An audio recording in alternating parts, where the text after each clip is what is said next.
Hi, David. How are you? I'm good. How's it going? So I'm sitting here with David Langer, co-founder and CEO of GroupSpaces. So tell me a little bit more. So, are you a member of any clubs, societies, or associations? Far too many, actually. Far too many. So let's think about a typical club or society. What do they need to do? They need to communicate with their members, so they probably use a mailing list to do this. They need to manage a member database, store their members' details. They need to organize and promote their events. They need to share files. They need to maintain a website. They probably want to promote themselves on various social networks. How do they currently do this? They probably use 5, 6, 7 different websites, programs in order to do so.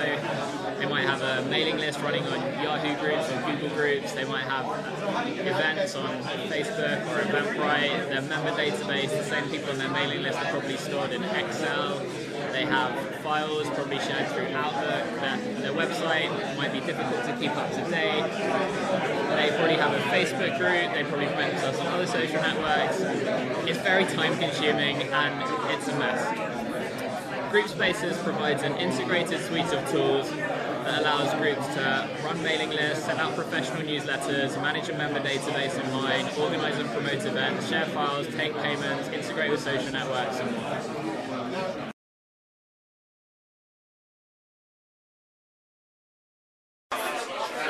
Okay, it's kind of ironic, but I'm actually sitting here talking to Peter and Paul about education, who actually started this company, School of Everything, because they were tired of the quality, right, and the limitations of the existing education system. Obviously with primary experiences in the UK and South Africa, but it's certainly an issue in our country and around the world. So tell me a little bit more about School of Everything, the concept behind it. Well, the concept is to kind of bring the way that education is organised up to date with the tools that we have today. So rather than it being organised through rigid institutions where some expert sets the curriculum and tells you what you have to learn, that you start from the bottom up and you just connect people directly who've got something to teach with people who want to learn in any subject, and it's what you want to learn rather than being told what you should learn. And is that done through social networking? Kind of. I mean, basically School of Everything is like a recommendation engine for teachers. So in your local area you sign up with School of Everything and we show you the people who can teach you the subjects that you want to learn in your local area. And that can be anything from music lessons through to something really technical like astrophysics or whatever it might be. But it's all about face-to-face learning. It's about like meeting people in the real world rather than about online learning. Because there's lots of people who provide sort of online learning environments, but really we're about brokering relationships in the real world. So is it almost actually a meetup for education? Yeah, we do, or a dating service for education. We tell us what you're interested in, and we'll find people nearby interested in the same thing and willing to teach you, or just learn with you.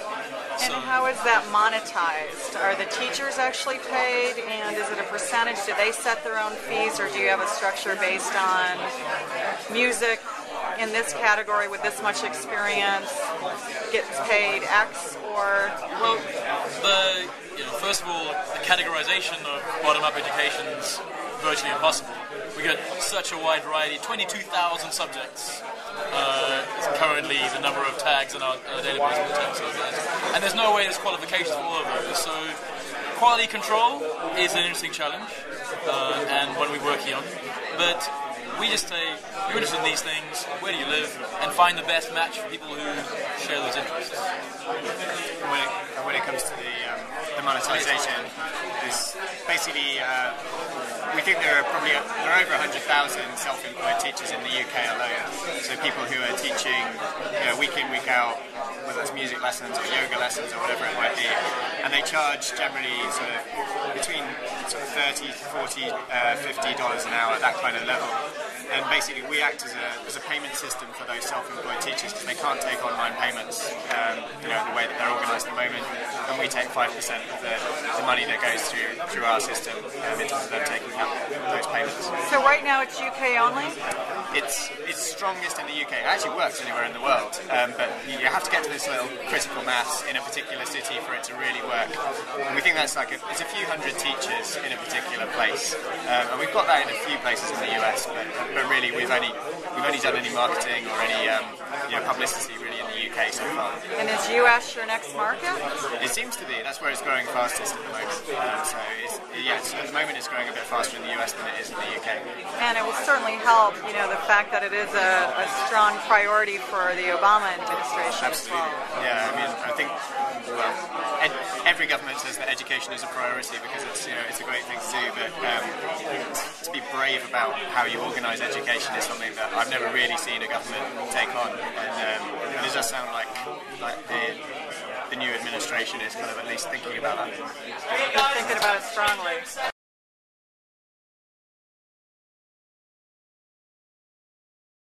Sitting here in London at Seedcamp, but I'm sitting here with two Romanians, Vladimir and Dragos. And hello, how are you today? So you're actually originally from Bucharest? We live there. We're not from Bucharest. We're from Romania. We went to college in Bucharest, so we've been living there for the past 6-7 years. And you're based here now? Yeah. Super. We won Seedcamp, so we moved here since early September. So when was UberVu launched? Officially, public, it wasn't launched. It's just private for about 1,000 users. The API, which is called Context Voice, was out. So it's still not public. It's still behind. Yeah, you need an invite to play with it. We will open it to everyone this month. The API is public. It's called Context Voice. So if you want to build widgets and stuff for your blog or your social network, you can get all that data for free. Context Voice, that's the name of the API? And it will be free to users? Yes, with some limits of usage and support. So if you need, a million plus requests per day and you need an SLA and support, you will need to pay some premiums. Right, in other words, if Coca-Cola decided that they wanted to use it for free, you'd say, listen boys, cough up some money for this really great service that we've got. Otherwise, if you're a startup and want to use it, you can even build commercial stuff on top of the API without needing to pay. So, we've actually opened the usage for commercial stuff as well for free. Is this going to be worldwide, or are you going to initially launch in the UK? It's worldwide. It's worldwide. It is worldwide. Of course, I think our 80% of the market is US because social media is very popular in US, and we are tracking the social media platforms. Tracking all the major social media platforms that are US based. So Gig is US, Twitter is US. Most of the users are from US. So far, of your 1,000 private, how did they hear about you? Who? The private beta users. How did you get them into your system? Websites like TechCrunch, Mashable that had previews. They wrote some nice reviews about our system. People signed up for our private beta list. So most of them have been actually through some of the geek blogs in terms of your traffic. Of course, yeah. Great. It's